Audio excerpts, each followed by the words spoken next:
மிக பழமையான ஒரு காட்டில் குரங்கு ராஜா, சீதா என்ற யானை இருவரும் நண்பர்களாக வாழ்ந்து வந்தனர்.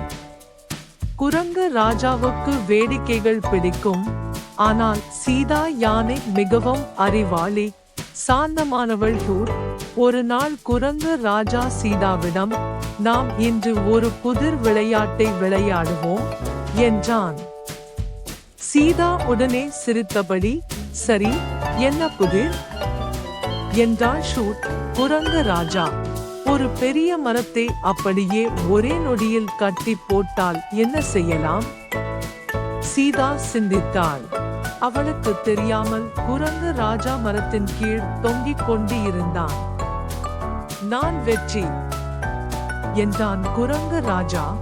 ஏனென்றால் யாராவது என்னை கட்டி போட்டது போல இருக்கிறது. அது கேட்டு சீதா சிரித்து, நீ எனக்கு புதிரை விளையாடச் சொன்னாலும் நீயே அதற்கு விடை சொன்னது வேடிக்கையாக இருந்தது என்றாள். அவர்கள் இருவரும் சிரித்தனர்.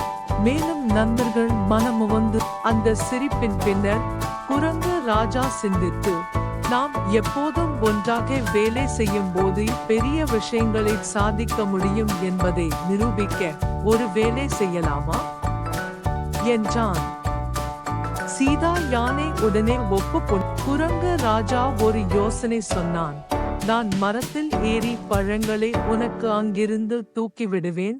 நீ அவற்றை எளிதாக பிடித்து அனைவருக்கும் பகிரலாம். உண்மையில் நண்பர்கள் என்றால் எந்த ஒரு வேலைக்கு தக்க தீர்வு கண்டுபிடித்து வெற்றி பெற முடியும் என்று யானை சீதா கூறி நன்றி தெரிவித்தாள். அந்த நாள் முதல் குரங்கு மற்றும் யானை இணைந்து மற்ற திமிர் பிடித்தவற்றுக்கும் கற்றுக் கொடுப்பார்கள். ஒன்றிணைந்து செயல்பட்டால் சவால்களை எளிதில் சமாளிக்க முடியும்.